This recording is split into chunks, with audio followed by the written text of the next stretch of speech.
साल था 1999। राहुल गांधी तब अमेठी में अपनी मां सोनिया का नामांकन दाखिल कराने पहुंचे। 5 साल बाद 2004 जब पहली बार खुद अपनी मां की सीट से राहुल गांधी ने चुनावी सियासत के रण में कदम रखा। साल आया 2014। राहुल गांधी के पार्टी उपाध्यक्ष रहते कांग्रेस की ऐतिहासिक हार हुई। I hold myself responsible. सत्ता से विदाई के 5 साल बाद 2019 में गांधी परिवार की अमेठी से राहुल गांधी को जनता ने भी बाय बाय कर दिया। गनीमत रही कि देश के दक्षिण में केरल के वायनाड से राहुल लोकसभा के भीतर तक पहुंच पाए। श्री राहुल गांधी जी जिस सदन में सत्ता की कुर्सी पर बैठने के आकांक्षी राहुल पूरी जान पार्टी के लिए झोंके रहे, अब उसी लोकसभा से राहुल गांधी की सदस्यता रद्द हो गई। राहुल का अब आगे क्या होगा? आप जानते हो पेशेंट कहां से आई? कांग्रेस पार्टी में 2004 से काम कर रहा हूं।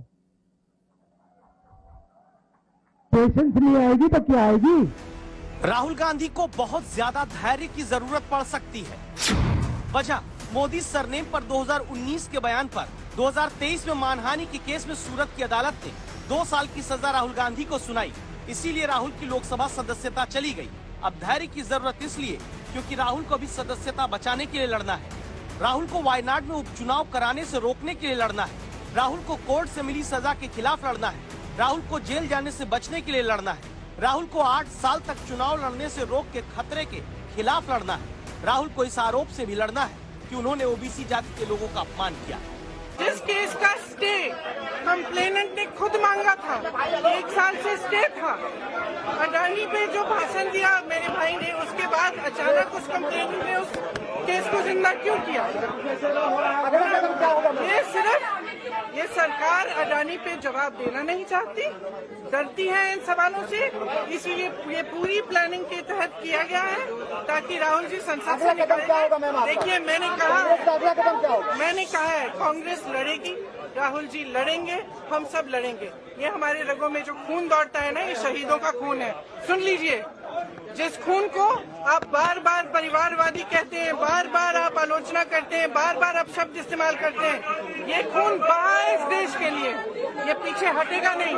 हम डरते नहीं है, हम लड़ते रहेंगे और हम खड़े रहेंगे। ये कुछ भी करना चाहे करें, कोई बात नहीं, करने दीजिए। आपदा में अवसर एक सियासी कथन है। राहुल गांधी और उनकी पार्टी को लड़ना होगा, जनता की अदालत में और देश की अदालत में, दोनों जगह। साथ ही राहुल गांधी को और उनकी पार्टी को जमीन पर इसलिए भी लड़ना पड़ेगा ताकि जो विपक्षी पार्टियां हैं वो एकजुट होकर उनके साथ आएं। क्या राहुल गांधी इतनी लड़ाइयां धैर्य के साथ लड़ पाएंगे?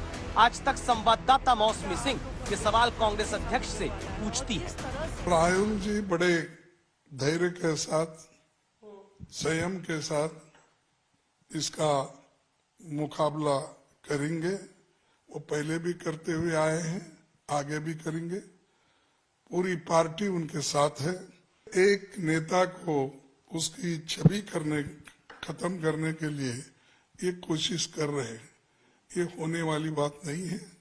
उन उसूलों के लिए लड़ रहे हैं। ये बात सच है कि राहुल की लोकसभा सदस्यता खत्म होने के फैसले के तुरंत बाद दिल्ली से लेकर देश के कई शहरों में कांग्रेस कार्यकर्ता सड़क पर उतरे, लेकिन जो उतरे वो कार्यकर्ता हैं, जनता सड़क पर नहीं उतरी। इस बीच ये याद रखना जरूरी है, जब कांग्रेस ये मुद्दा पहुंचाएगी कि लोकतंत्र की हत्या हो रही, राहुल की आवाज दबाई जा रही, अदानी विवाद से ध्यान हटाया जा रहा, तब बीजेपी याद कराएगी ओबीसी का अपमान राहुल ने किया।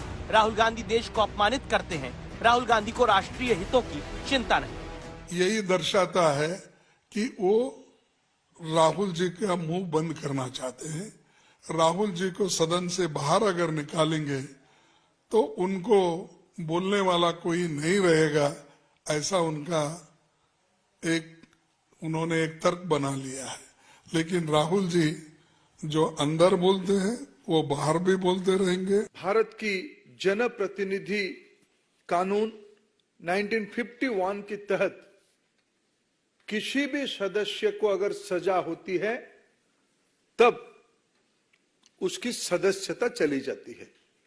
ये भारत में पहली बार नहीं हुई है। फिर आगे क्या होगा? राहुल गांधी के ट्वीट में तो कहा गया कि देश के लिए लड़ते हुए हर कीमत चुकाने को तैयार है। और वो कीमत क्या होगी? क्या माफी नहीं मांगेंगे और जेल चले जाएंगे? क्या माफी नहीं मांगेंगे और कानूनी लड़ाई लड़ेंगे? क्या माफी नहीं मांगेंगे और कुर्सी की सियासी कुर्बानी दिखाएंगे? राहुल गांधी को सजा से बचाने और राहुल की चुनावी सियासत को बचाने के दो रास्ते बताए जाते हैं। उन्हीं दोनों रास्तों की बात अगली रिपोर्ट में हम करेंगे। गुरुवार को अदालत की ओर से राहुल गांधी को मानहानि केस में दोषी करार दिया गया। फिर सजा का ऐलान हुआ। हालांकि उसके बाद उनको जमानत मिल गई, लेकिन 24 घंटे के भीतर ही लोकसभा सचिवालय से उनकी सदस्यता रद्द कर दी गई। सवाल बड़ा यह है कि क्या ये सब कुछ जल्दबाजी में हुआ या फिर वास्तव में ये प्रक्रिया का हिस्सा है। बीते 19 सालों में अगर हम नजर डालें तो राहुल गांधी ने कुल 5 चुनाव लड़े हैं, जिनमें से 4 उनकी ओर से जीते गए हैं। लेकिन इन सब के बीच 2024 का चुनाव राहुल गांधी क्या लड़ पाएंगे या 2031 तक के लिए उनके लिए मुश्किलें अब यहाँ पर खड़ी हो गई हैं? क्या वास्तव में राहुल गांधी की मौजूदा राजनीति के लिए सब कुछ खत्म, good bye, bye bye tata हो चुका है, या अभी भी उम्मीदें बाकी हैं? संभव है कि दर्जनों चुनाव हारने के बाद कोई आपातकालीन बैठक क्यों कांग्रेस दफ्तर में ना हुई हो तुरंत, जैसे अभी अपने बड़े नेता राहुल गांधी को जेल जाने से बचाने और उनकी सदस्यता बचाने के लिए कांग्रेस मुख्यालय में होती है।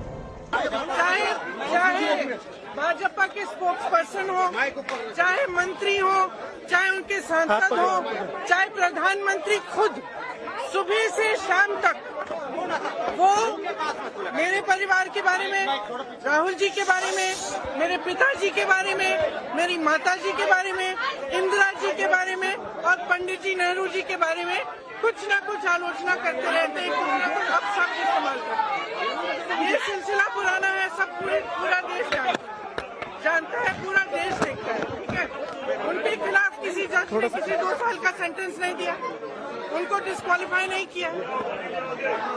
और मेरे भाई ने क्या किया? अडानी का मुद्दा उठाया। मेरे भाई ने अडानी का मुद्दा उठाया, सवाल पूछे संसद में, इसीलिए ये सब हुआ है। नहीं चलेगी, नहीं चलेगी। राहुल के लिए अब देश भर में प्रदर्शन की बात करने वाली कांग्रेस के सामने आखिर रास्ते क्या है?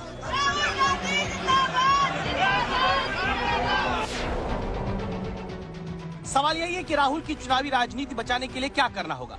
सबसे पहले सूरत की अदालत से आए 2 साल की सजा के फैसले के खिलाफ सेशन कोर्ट में ही अपील करनी होगी। सेशन कोर्ट से स्टे नहीं लगता तो हाई कोर्ट जाना होगा। हाई कोर्ट से राहत नहीं तो सुप्रीम कोर्ट में अपील कर पाएंगे। तब अगला सवाल ये उठता है कि कानूनी प्रक्रिया में तो बहुत समय लगेगा, क्या सीधे सुप्रीम कोर्ट में अपील नहीं हो सकती? तो ये जानकारी सामने आती है कि कांग्रेस सीधे सुप्रीम कोर्ट में भी याचिका दायर कर सकती है, जिसमें वो लोकसभा सचिवालय से राहुल की सदस्यता रद्द करने वाले फैसले के खिलाफ अपील कर सकती है। सवाल नंबर 3 तब यह है कि कई लोग पूछते हैं कि सजा के अगले ही दिन कैसे लोकसभा की सदस्यता राहुल की रद्द कर दी गई। जवाब ये मिला कि सूरत की अदालत ने 2 साल की सजा सुनाकर 30 दिन की मियाद देते हुए सजा स्थगित की थी, न कि दोष सिद्धि पर कोई रोक लगाई थी। जो कन्विक्शन हो गए हैं उनका तो अभी कानून के मुताबिक वो इसका अपील करेंगे। देखिए ऑलरेडी जो है सेंटेंस जो है, सेंटेंस स्टे हो गया है। अगर कन्विक्शन भी स्टे हो जाए तो सारा कुछ मामला स्टेटस को एंटे हो जाएगा।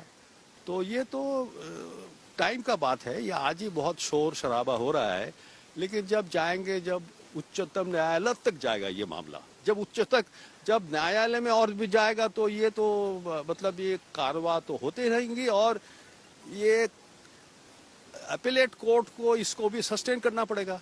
यानी जब कोई बड़ी अदालत अगर उनके दोष सिद्धि को यानी कन्विक्शन को स्टे कर देती है तो ऐसे में माना जाए कि उनकी सदस्यता लौट भी सकती है। नहीं, वो तो लौट, it's a question of time. अगर इसे 2 चीज है, एक है कन्विक्शन स्टे और एक है सेंटेंस स्टे। सेंटेंस स्टे हो गया है, लेकिन सेंटेंस स्टे से कुछ नहीं होता है। सेंटेंस स्टे से उनको और टाइम मिल गया है 30 दिन तक। लेकिन अगर कन्विक्शन स्टे हो गया है तो उनको सब कुछ मिल जाएगा वापस।